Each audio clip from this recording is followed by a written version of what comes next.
Hello, this is part 2 episode of the series on the magic formula for success based on a 3-year degree in architecture. I'm your host, Naziati Muhammad Yaakob, on Talk Architecture podcast episodes on architecture education and the magic formula. What is that? How did we manage to come to that magic formula?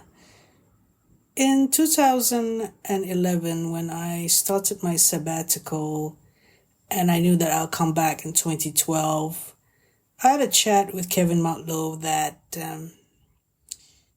the best would be to actually have us able to be involved in the studio at the first degree level, first, second, third year, and especially the first year. Somehow I managed to be the studio master and studio coordinator of the second year in 2012. And there were concerns of the program that we suggested.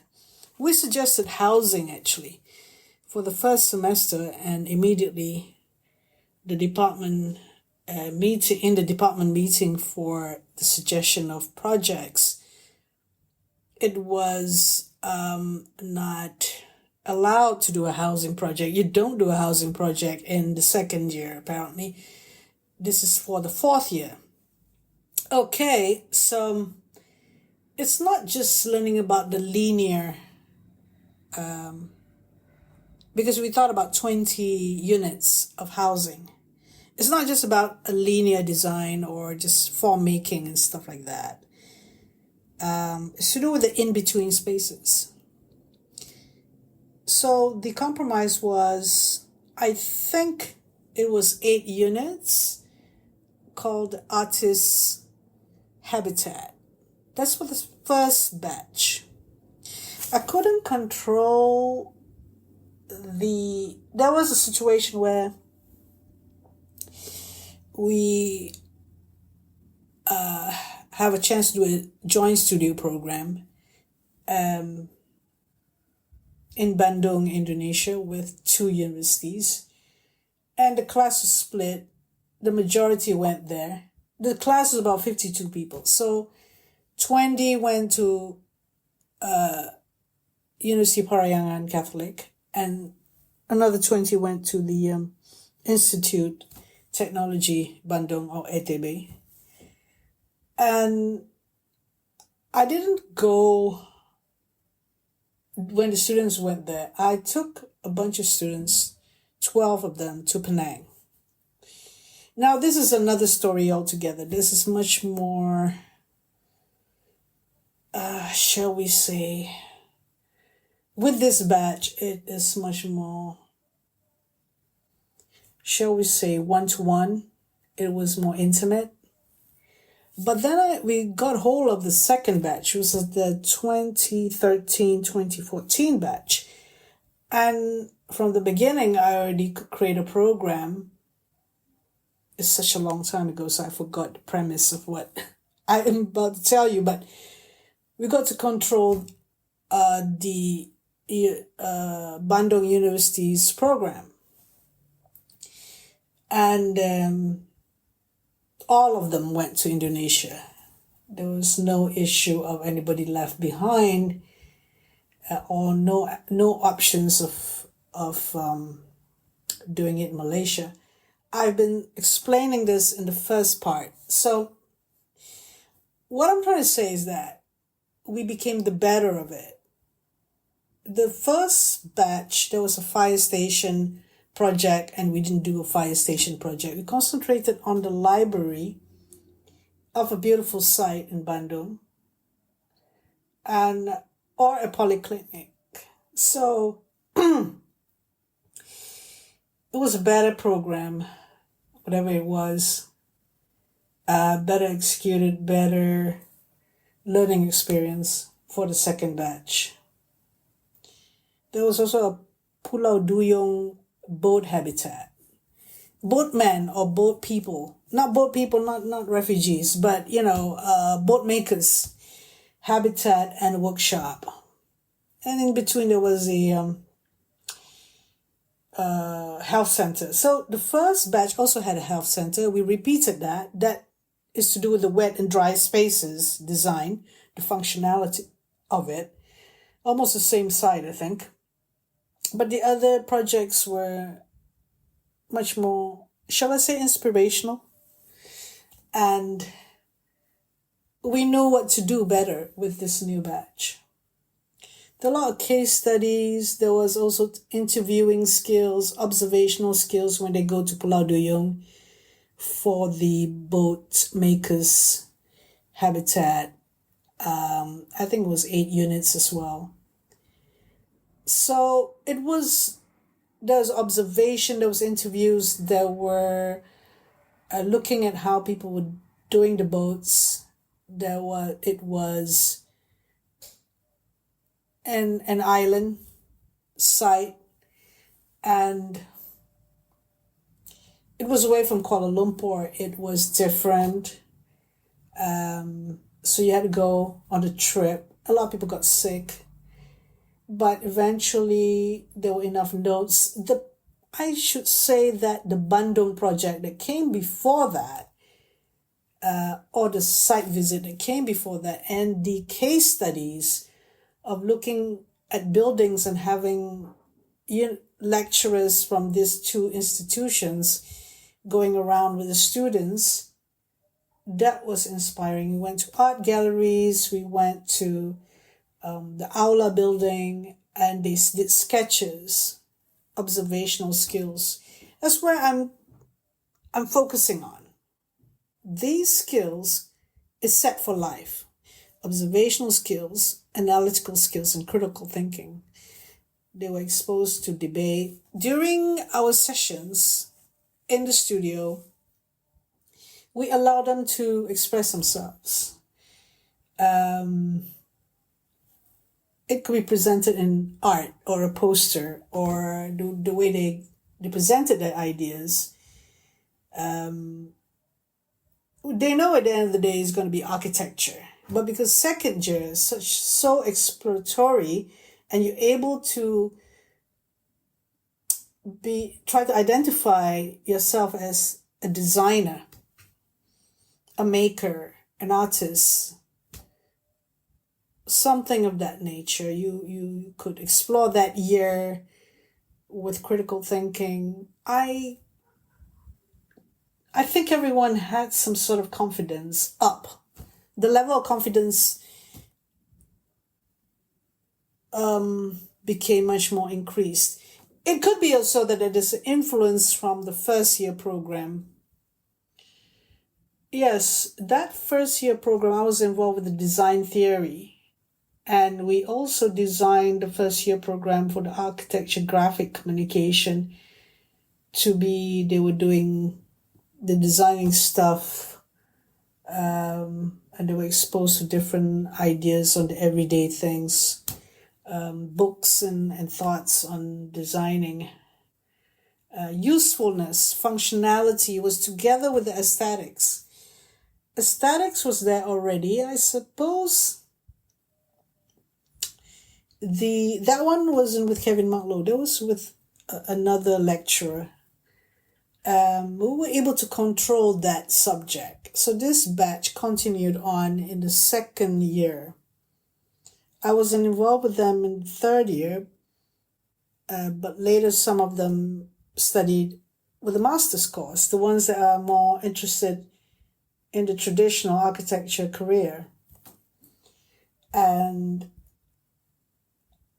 they decided that they wanted to be an architect, and they went overseas. Some of them went overseas to do their second year degree.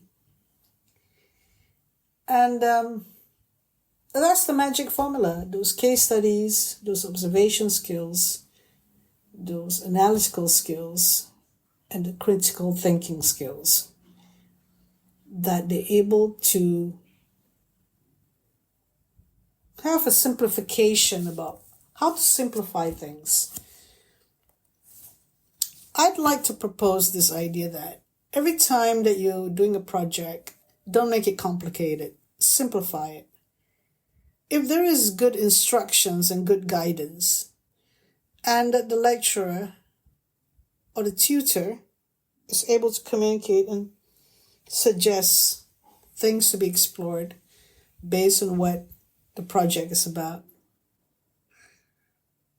naturally this is what is being done, isn't it, in desk crits or tutorials. But if there's some sort of flexibility to the whole program that we did with our collaborators in the Bandung universities, and also in a form of we collaborated with the students. Yeah, the formula is the project has to be out of Kuala Lumpur or out of the space that they're in or the environment that they're in to learn about different set of people. It was kind of in a rural setting. It was a different sort of endeavor. It's not about artists, the repetition of the artists, and a more technical fire station project. Earlier, we changed that. And a more community project rather than an institution. One library and one is a polyclinic. And the ideal polyclinic to be efficient in a way, but a different kind of, it's got a hypothesis to it.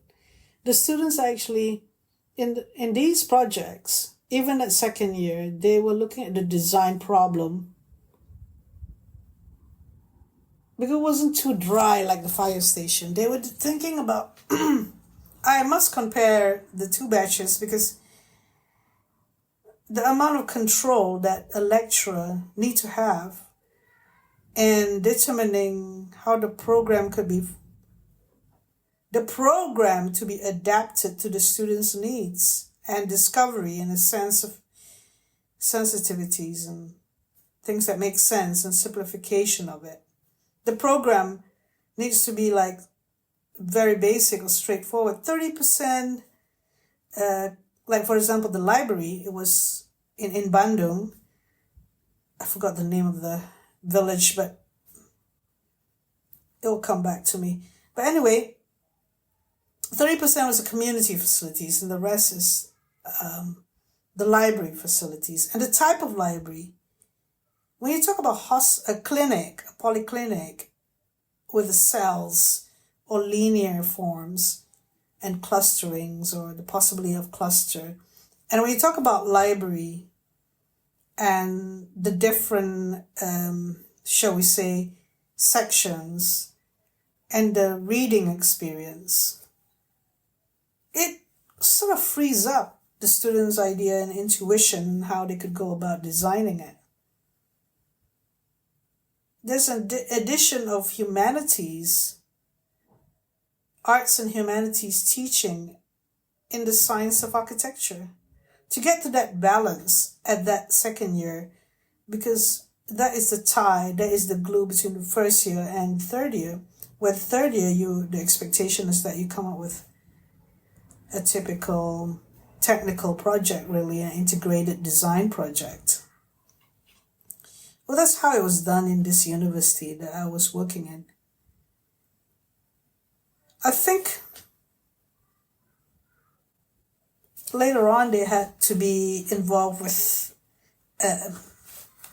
a workshop that we, in 2013, at the end of that year, we were doing this workshop we hosted for other schools of architecture in the country. I think that workshop also with, exposed to a lot of dialogue and conversation. It's not necessarily just one thing, those 2 semesters. It is also to do with the whole experience that they had, this batch. Sometimes you can just hide away and observe other people.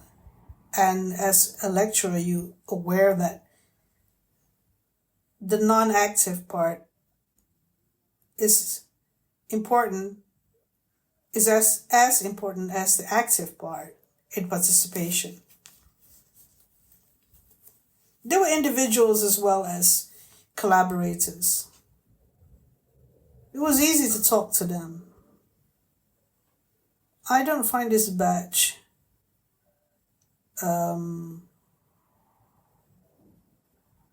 shall we say difficult. I mean, they understood the whole agenda of learning with us. It was a collaboration, a true collaboration of sorts. If we could find that sort of, shall we say, understanding between us, between the tutors and the students, because it's teamwork as well. The tutors is a group of people, although individually we could influence them in our day-to-day, but we were also giving them the space and time to be themselves, to develop from the arts and humanities side is equally as important in the science part of it. And those case studies, those are very important. The ones that we went around in Indonesia, and we were there, and we could highlight to them, this is a very interesting detail or the history behind them. And they could see that we were collaborating with the lecturers from the university as well. Collaboration, ideas, adaptability, balancing arts and humanities with architectural sciences and technical ideas. I think the sense of material is one thing. I am thinking that we allowed a lot of this usage of material in expression with the students of architecture. There was a lot of manual drawings and encouraged them to do manual drawings, and they were not into digital drawings. And we were allowed to do so. The Department of Architecture was looking at it, and there were a lot of model making. And I feel that was one of the most successful programs we ever had. Just that everything falls, shall we say, fit in well, and just everything just fall into place. Yeah, that's what it is. Human factors, students, collaboration with the lecturers, the lecturer and lecturers, the tutors team with the other university, the department's support, the students' attitude in terms of learning. You don't feel so much the problems. There are probably problems that we encountered by individual students struggle, but the students themselves seems to, when they went to Bandung,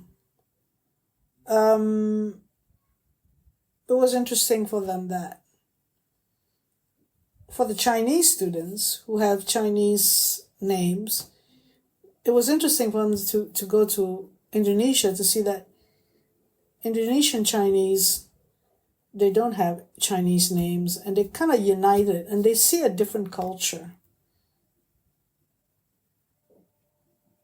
And they were exploratory in that way. They were exposed to this cultural aspects. They're seeing the different culture thing in Terengganu, where the Pulau Duyung is, and in Indonesia is very important for the learning. What does this tell us? The second year is so important, and I sympathize with those, or empathize with those who did not manage to go and visit different cultures. And we tried to do Kampung Baru project for those who were doing work online, but it is not the same. Observational skills need to be going somewhere. I hope those students who did not get to experience like this batch did for the second year, that they could they could find it among them to find again these things. It is important to read a lot, open up our minds and reading other philosophies and other opinions, other people's opinions and travels and likes and dislikes and on a variety of topic. The opening up of someone is such an important thing to bloom. And it's not too late, really. I mean, even at the age of 50 or 60, you could still do that. But I'm talking about architecture education and young minds. And I wonder when they are at that age, 40, now they're in the early 30s, the 40s, the 50s and 60s, they could just be taking off. There are individuals in different batches, and I wasn't their tutor, but I see them being exceptional. But I just wondered how did they got that magic formula themselves, or just one thing only.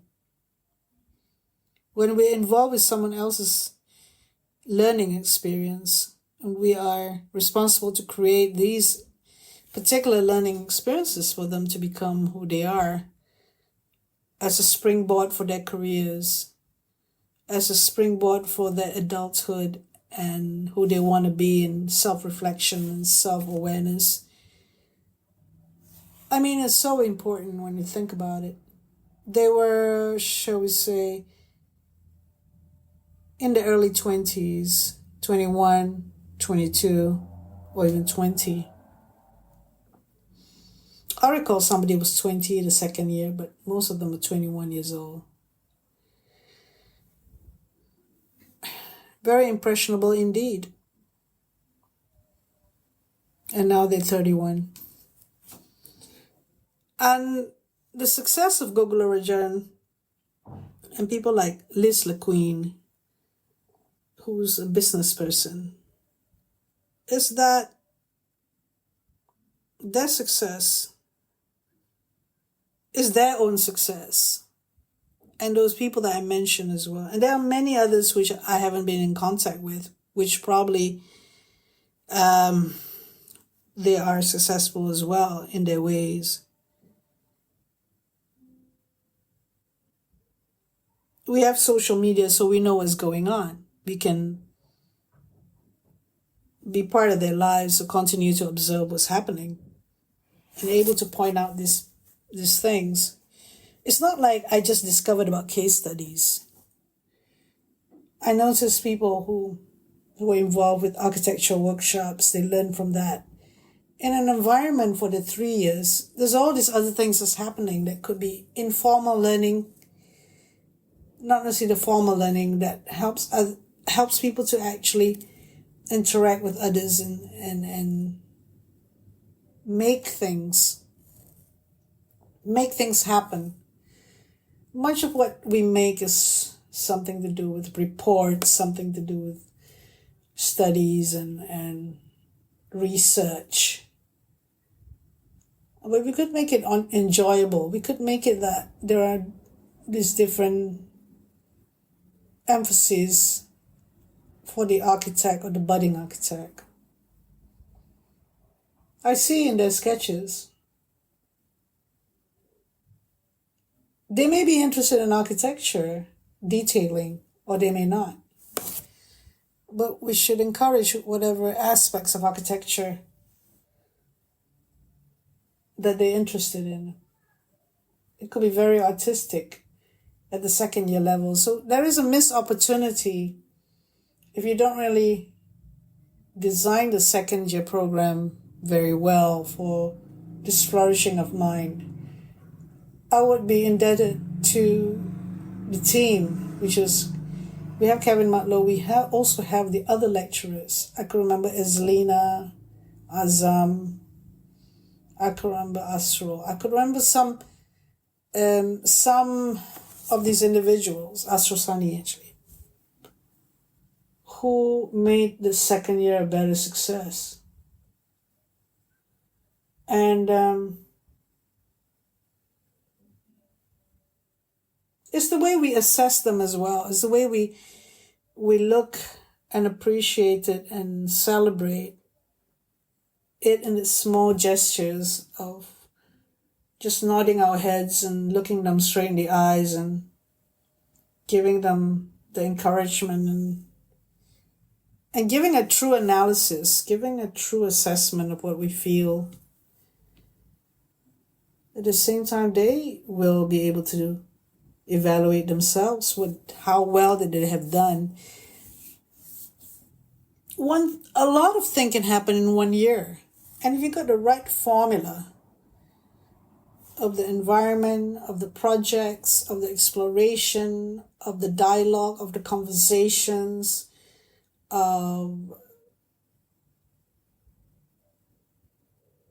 being nuanced or being careful of what the program is, designing it properly, planning it out and so on, executing it, the architectural studies program, what I'm trying to say, architecture design as well, along with